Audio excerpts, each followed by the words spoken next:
Alright guys, how's it going? So welcome back to the Scrumpy Kiwi channel. And today I thought we'd do like another sort of like vid chat or whatever you want to call it. Let me just sit a bit closer. Yeah, vid chat sort of thing, video. And basically I was going to answer a question I got asked yesterday. And that question was, is Games Workshop sort of getting rid of Slaanesh, or at least sort of phasing it out, pushing it out of the limelight? And I was kind of like, well, you know, I didn't really know how to respond because I thought it was sort of I thought it was kind of a question. The very subject seems to be something that it wasn't something that I really thought was a big issue. You know, I didn't really think anyone was concerned that Slaanesh was going anywhere. And then when you jump online, you do actually see, you know, people going, oh, I've heard rumours that this is happening. And so I was, you know, I kind of went, right, okay, well, there clearly is something to this. You know, let's perhaps have a think about this. And I can see why people are scared, or at least concerned. Not scared, concerned, that Slaanesh is going to disappear from 40,000. Because, of course, in Age of Sigmar, Slaanesh has very much taken a back seat to some other, you know, other powers. You still have Nurgle, Khorne, Tzeentch, but you also have the Horned God, the rat horned god or horned rat god. My Skaven lore is not grand, but yeah, basically the Skaven got their god, became one of the main forces in the Age of Sigmar universe, and Slaanesh was sort of, you know, kind of given the elbow, and the reasons for it, there are many people who, you know, sort of conspiracy theories and stuff like that. You know, and people making assumptions based on no evidence at all. I'm not sure if Games Workshop has released a statement about this. It doesn't really bother me if they have or haven't, because at the end of the day, it's Games Workshop's IP, and what they want to do with it, they're going to do with it. Age of Sigmar does seem to have been aimed perhaps at a younger fan base than the fantasy demographic, because of course fantasy was very complex and so attracted a more mature gamer. Age of Sigmar being simplified, or being a simpler rule set, of course naturally attracted young gamers, and with younger gamers, of course, is the concern of sort of perhaps exposure to things that perhaps they shouldn't be seeing. Though the weirdest thing is, of course, the Games Workshop, their whole history with, you know, violence and, you know, hyper violence, you know, it does make you kind of go, well, why is violence okay, but perhaps sex not? You know, I mean, shouldn't it be more that personal responsibility be upon the gamer for what they choose to expose themselves to with regard to what they purchase? I mean, no one is forcing this stuff out there. It's in a shop. If you want to buy it, you can. I mean, whether or not Games Workshop felt they were self-censoring themselves, or it felt like they had to. I don't know if that was really, if there was a reason to. I would have personally kept Slaanesh as one of the main four, but, you know, for whatever reason, that's changed. With regard to 40k, though, however, Slaanesh's existence is kind of a bit more integral to the universe, and that's because Games Workshop seem to be very keen on the idea of bringing out a demon Primarch for the main powers. So, you know, we've had Tzeentch, we've had Magnus for Tzeentch, we're having Mortarion for the Death Guard, Nurgle, and I imagine it's only going to be a matter of time before we see Angron pop up for Khorne. Of course, Khorne had Demon Kin as well as Traitor's Hate. They got some stuff there. Khan got a new model.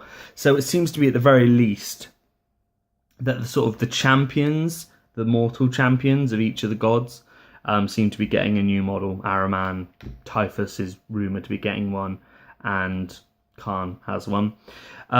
So one would think it was fair to assume that at some point we're going to see Lucius the Eternal getting a new model, some new Noise Marines, hopefully, which would be cool, and then of course a Demon Primarch for Fulgrim. Now this is why I don't think Slaanesh is going anywhere, and this is just my opinion as always. So disclaimer there. First of all, the four main powers we've got Magnus, we've got Mortarion on the way, Angron's probably going to follow, why not Fulgrim? It makes sense from that point of view. One for each of the 4 powers. It's just logical. It makes sense, and Slaanesh is so integral to the universe. It's got ties to the Eldar, it's got ties to the Great Crusade, and now, of course, in 40k, it's one of the main powers. It is, She Who Thirsts. She's very much part of the Imperium and the Eldar as far as, fingers in every pie sort of thing. And it would be very difficult, I think, for Games Workshop to bring out a demon Primarch for every one of those gods and then leave Slaanesh out. Because Fulgrim is actually a very popular Primarch. Not one of the most popular, but fairly popular. If you go on any of the Horus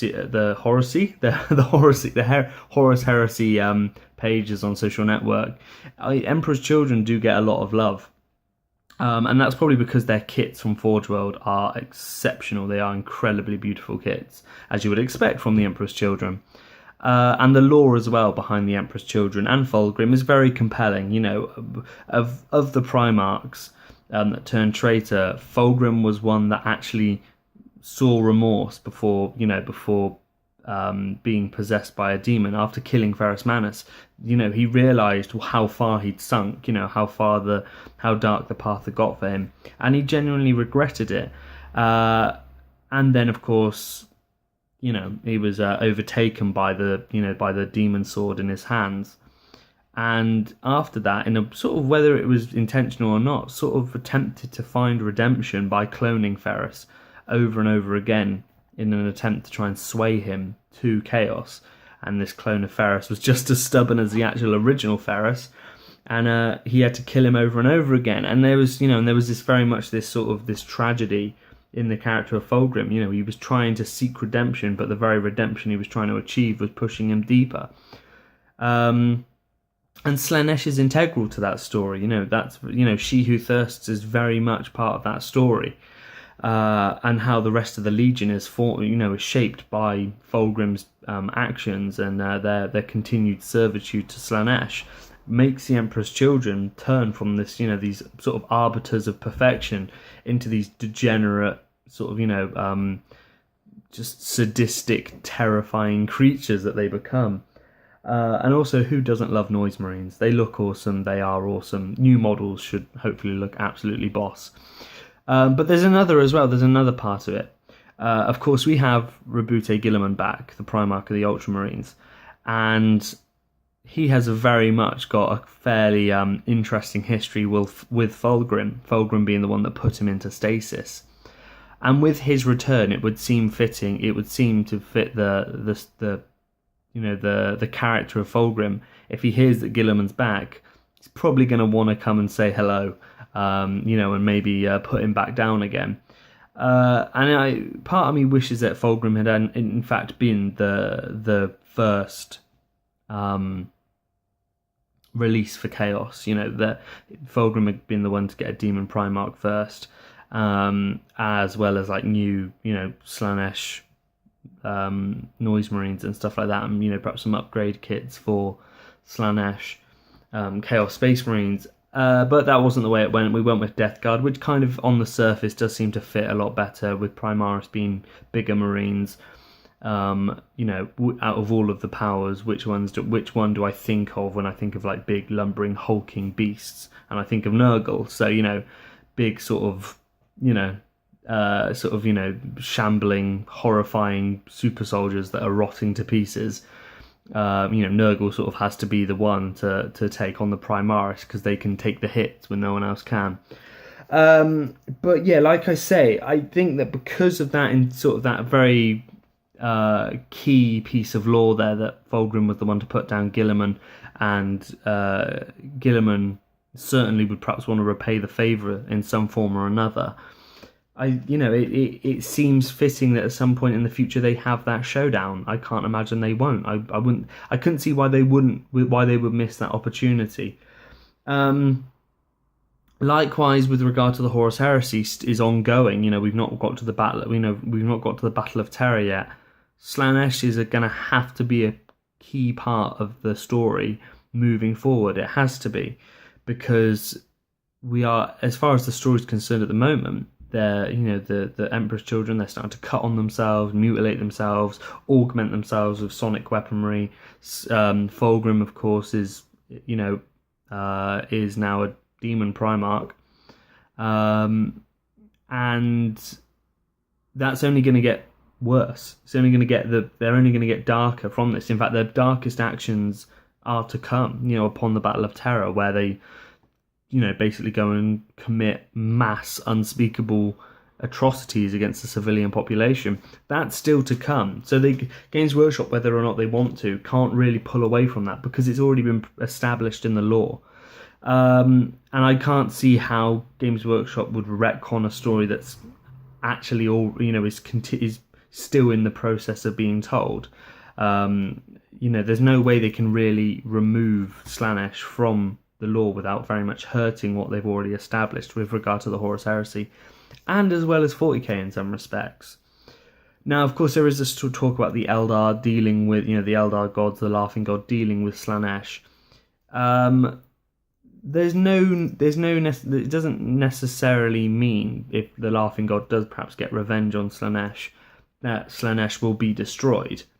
It simply means that Slaanesh will perhaps lose the souls of all the Eldar she's captured. It may weaken her, or him, or it, but Slaanesh has always really kind of been considered one of the weaker of the gods.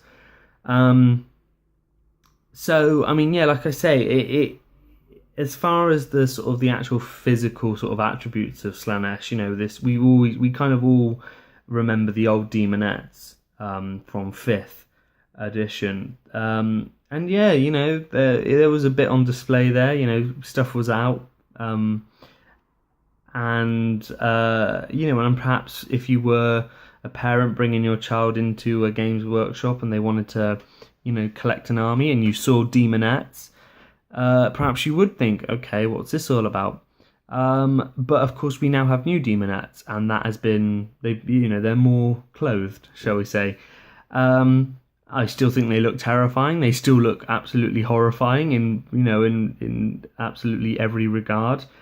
And I genuinely think that Slaanesh has a safe place in 40k. And I think any models we'll see come forward in the future may perhaps be more conservative with regard to the design, but the themes of Slaanesh are still going to be there. What is the core of the being of Slaanesh is still going to be in there. The very bright colours, sort of perhaps the duality of the sort of the more recognisable human aspects, and then the more demonic. Perhaps they will be more female themed demons. They just won't be as gratuitously nude as they were in previous incarnations.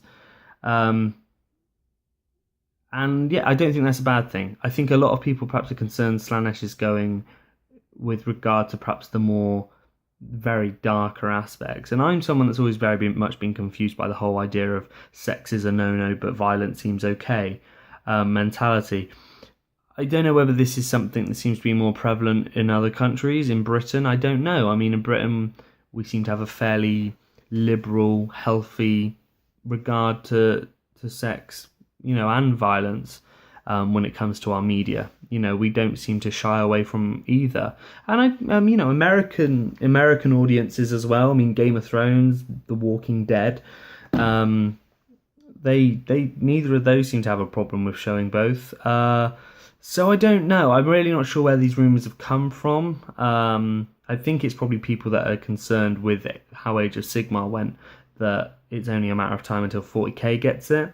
But as far as the actual audience, as far as the fan base, as far as the lore, as far as, what the character actually means, as far as being able to sell models, that's a big thing. Remember, a Fulgrim Demon Primarch is going to, it's going to shift a couple units guaranteed. So I think really taking all of that on board and really looking at it and going, does it seem likely Games Workshop are going to cut out 1/4 of the Chaos Pantheon in 40k? I just don't see it happening. Not you know, in the same way that we've talked about Space Marines and Primaris Marines and all that sort of stuff, I just don't see it happening. Not yet, anyway. But who knows? Anything can happen. Maybe tomorrow they're going to announce Slaanesh is disappearing forever. But I don't think so. I think we will at least get our Demon Primarch and a new iteration of the Noise Marines, and then maybe something will happen. But Slaanesh will always be there, I think. I don't think it's going anywhere. And if it does disappear, then I was wrong, and you can tell me so. But there you go, guys. That's sort of my, my rambling opinion on it. I've sort of gone everywhere in this video. I've gone up, I've gone down, and this fucking girt-off thing here. This isn't actually a spot. It looks like a spot, but it's not. It's actually where I basically I accidentally shot myself with a BB gun. So there you go. Not the highlight to my week. So yeah, now I've got this great old sort of dent in my head. I think you can. Oh, the swelling's gone down a bit. It was very much sort of out here. So there you go, guys. That was my week so far. But I hope you guys are. That was a very sort of thrown, a bit of paper in my hand. I hope you guys are all well. I hope everything's going good for you. I'm glad to be doing this video. Thank you very much to all the subscribers and all the views. I looked at my stats the other day. I've had like 10,000 views, almost 11,000 views, and that's crazy. So thank you very much to everyone who supported the channel, all you new subscribers, everything like that. Cheers, means a lot. If you've got any questions, anything you want to see me talk about in the future videos, feel free to recommend stuff. Any suggestions are always good. I'm going to try to stay more still in future videos. I've been everywhere in this video. If you're still watching this at the 16-minute mark, well done. This the wrap up is always sort of a ramble. But yeah, guys, hopefully gonna have some new stuff for you at some point. I'm kind of taking it a bit slow on models at the moment because I've got the old Imperial Guard there to work on. But yeah, apart from that, guys, hope you enjoyed the video. Share your opinions and thoughts and comments and blah blah blah blah blah blah in the comments below, and I shall see you next time on the Scrumpy Kiwi. Take it easy, guys. Bye bye.